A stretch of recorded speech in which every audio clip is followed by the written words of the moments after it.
दूसरे में 2 से आंसर ले आओ।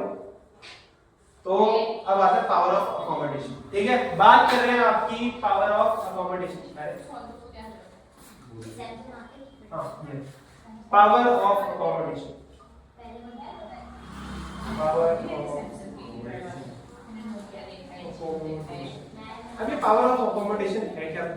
एबिलिटी टू सी है ability to ability of iris to adjust its focal length to see हाँ, objects at different ये ना अकोमोडेशन का मतलब है ये एबिलिटी है आइरिस की कि वो फोकल लेंथ को ना लाइट के हिसाब से या सिचुएशन के हिसाब से एडजस्ट करता है। ठीक है, समझ में?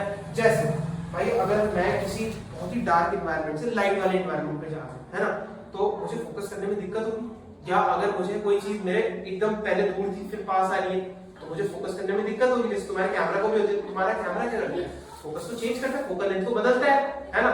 जैसे तुम्हें जूम करना होता है तो अलग फोकल लेंथ होती है ना, 3x पे जाते हो तुम, अगर दूर है कोई ऑब्जेक्ट तो 3x 4x 5x अलग अलग फोकल लेंथ है। पास से देखना है तो 1x, समझ में आया? उनमें होता है। तो ये सारे फोकल लेंथ के चेंजेस हैं। इन फोकल लेंथ के चेंजेस को आप स्टडी करते हैं। ठीक है, और यही आपकी आंख में कौन चेंज करता है? आइरिस। ठीक है, ये फोकल लेंथ को चेंज करने में मदद करती है जिस वजह से आप देख पाते हैं। तो ability of the iris, iris की ये करने की क्षमता को क्या बोलते हो आप? Power of accommodation. समझ में आया? कोई दिक्कत परेशानी? Vision and their correction. ठीक है, defects of vision and their correction. तो अब होता क्या है कि किसी वजह से अगर तुम्हारी फोकल लेंथ ना बन पाए, ठीक है, किसी वजह से तुम्हारी जो इमेज है वो रेटिना पे ढंग से बन ना पाए, उस केस में आपको आई डिफेक्ट होने लगता है। ठीक, 2 तरीके का होता है।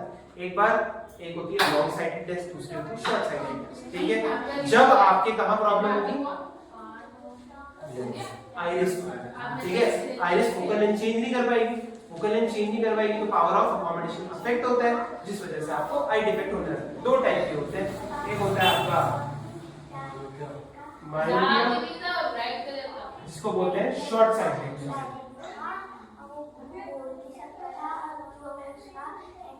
और दूसरा हाइपरमेट्रोपिया।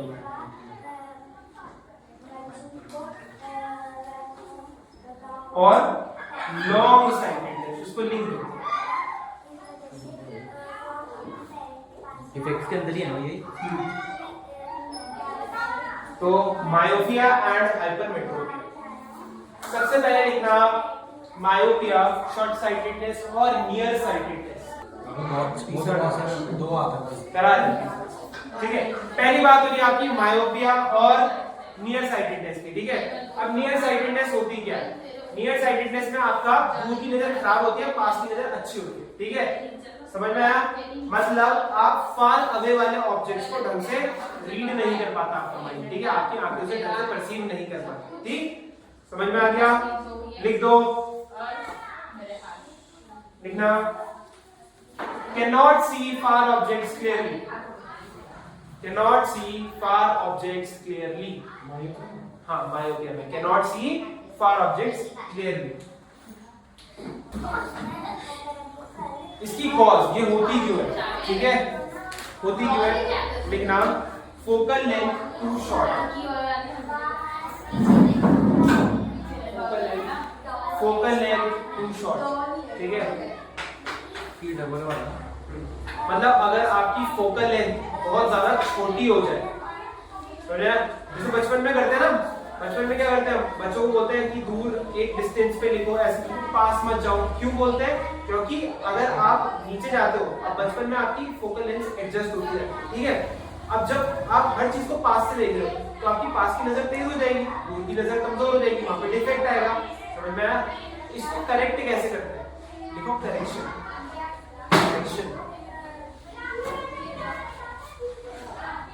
करेक्शन। ठीक है, लिख दिया। करेक्शन कैसे होगा? By concave lens. अगला देखो हाइपरमेट्रोपिया, हाइपरमेट्रोपिया और लॉन्ग साइटेडनेस। ठीक है, अब ये हाइपरमेट्रोपिया लॉन्ग साइटेडनेस क्या है? मतलब तुम्हारी एबिलिटी, यहाँ पे क्या होता है आपकी ना दूर की नजर तो अच्छी होती है पर आप पास की नजर मतलब रीड नहीं कर पाते, ठीक है, समझ में आया, ठीक है, लिख दो, लिखो cannot see near objects clearly, cannot see near objects clearly, ठीक। इसमें लिखना इसकी कॉज है focal length too long, focal length too long, ठीक है। तो अगर बच्चे बहुत ज्यादा डिस्टेंस से ऐसे तुम दूर से लिख रहे हो किसी चीज को, ठीक है, तो भी आपकी लॉन्ग साइटेडनेस में असर पड़ता है, ठीक है, समझ में आ गया। क्यों? क्योंकि देखो इस चीज को फोकल लेंथ से बहुत ज्यादा, देखो तुम्हारा डिस्टेंस क्या है, हर चीज को देखिएगा 25 सेंटीमीटर, एक स्वीट स्पॉट है जहाँ पे हर चीज एक तरीके से बैलेंस होती है। अब तुम उससे दूर जाते हो बहुत ज्यादा, तो तुम्हारी आंखें ना खुद को एडजस्ट करने की कोशिश करेंगी, वो अपनी फोकल लेंथ दूर वाली बनाएंगी, ठीक है, पास को परेशानी होगी, समझ में आया, ठीक। आगे लिखो इसकी करेक्शन, करेक्शन में लिखना by using convex lens, by using convex lens, ठीक है, लिख दिया। अगला लिखो प्रेसिबायोपिया, प्रेसिबायोपिया, ये थर्ड टाइप की कंडीशन, ठीक है, ये थर्ड टाइप का आई डिफेक्ट है। अब ये होता कैसे,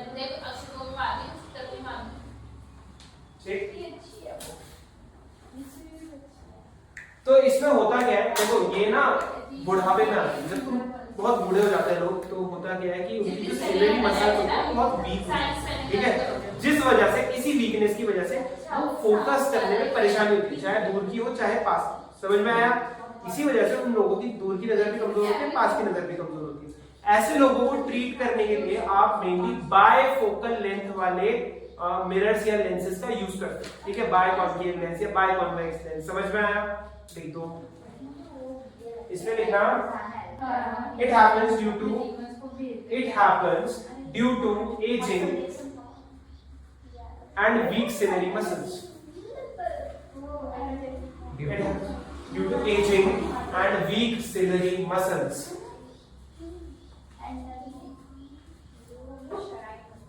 ठीक।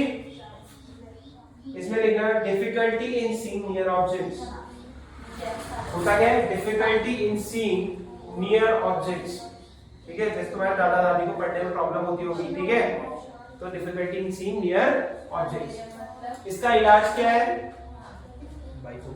हाँ, तो डायरेक्शन में लिखना बाय फोकल लेंथ या लेंस, बाय फोकल लेंस। अब ये बाय फोकल लेंस क्या, ठीक है, बाय कॉन्केव लेंस को हम यूज करते हैं, कौन सा, कॉन्केव प्लस कॉन्वेक्स, आधी साइड से कॉन्केव होता है आधी साइड से कॉन्वेक्स, समझ में आया, ठीक है, चलो नेक्स्ट लिखना